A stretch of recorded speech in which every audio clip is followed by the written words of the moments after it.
So remember Huntsville, where we visited the Air and Space Museum and I did the story of the dead children's playground? And this one swing will simply not stop moving. Okay, chill it. You can stop with that scary singing. Thank you.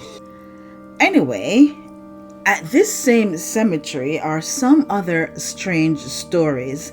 Two of them are stranger than most, and those are the ones I'll be telling you about now.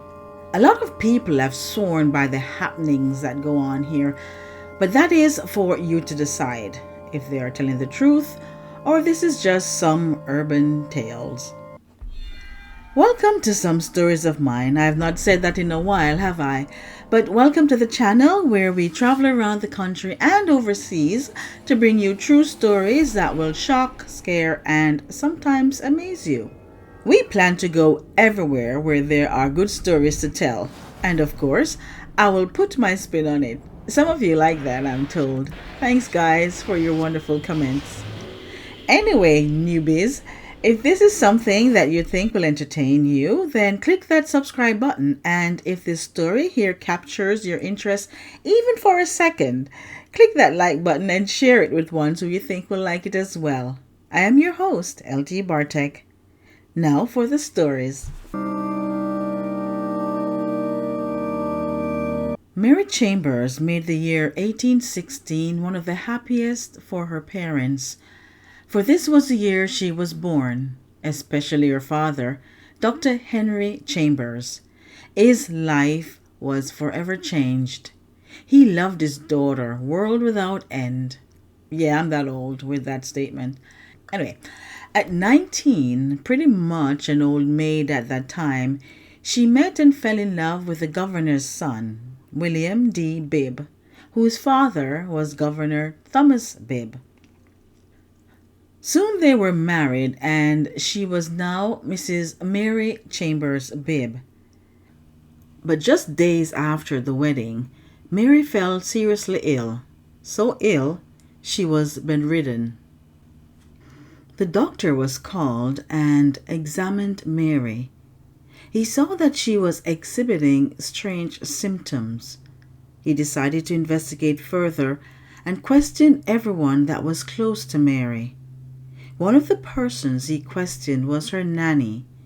She was asked if she had given Mary any medication recently. The nanny then brought out Mary's medication, and after laying them on the table for the doctor to see, she gasped, and all the color drained from her face, for she now only realized that she had mistaken Mary's medicine, and instead of giving her medicine, she had given her poison. Mary struggled to stay alive for 3 months before succumbing to her illness. Distraught, Mary's husband, William, was said to have erected one of the first mausoleum in the Maple Hill Cemetery and placed her body inside of it in a seated position in her favorite rocking chair. It is said that if you knock on the mausoleum, you can hear her rocking in her rocking chair as a signal to let you know she heard you. A thought here. I am no history buff. I was a finance major. But I don't think they had the means to preserve a body long enough to build a mausoleum back in 1835. And putting a decomposing body in a seated position in a rocking chair is a little far-fetched for me. But what are your thoughts on this? Anyway, our second story is about Mary's father-in-law, Thomas Bibb, who was born on May 8th, 1782 and died on September 20th, 1839. He was 57 years old.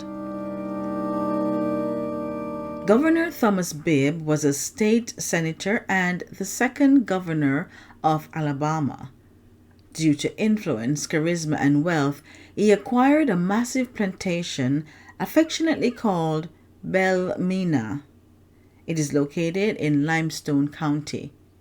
He was an influential man, and though he was remembered for his deeds as a governor and the owner of one of the wealthiest plantations, what he is most remembered for is what came after his death.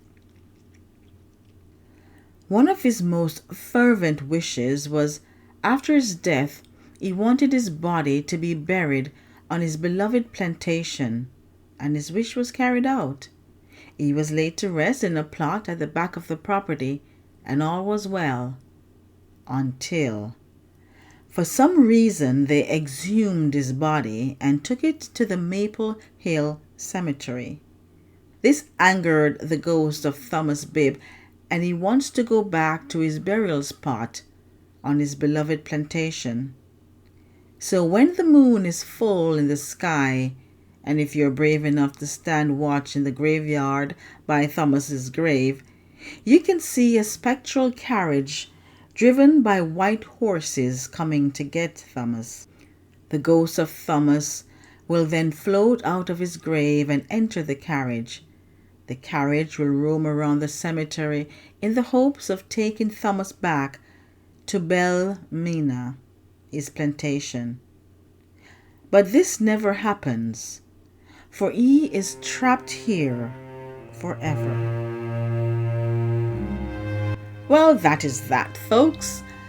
Those are the two stories that I found the most interesting. There are others if you Google ghost stories of Huntsville and in particular Maple Hill Cemetery. Let me know if you do and what you think of all that. Remember to like, subscribe, share, and comment all the things you know I would like for you to do here. And come back next week for some more stories. I promise next week is going to be one of the best. Trust me on that. Love yourself and others, and I will catch you on the next one. Love you. Bye.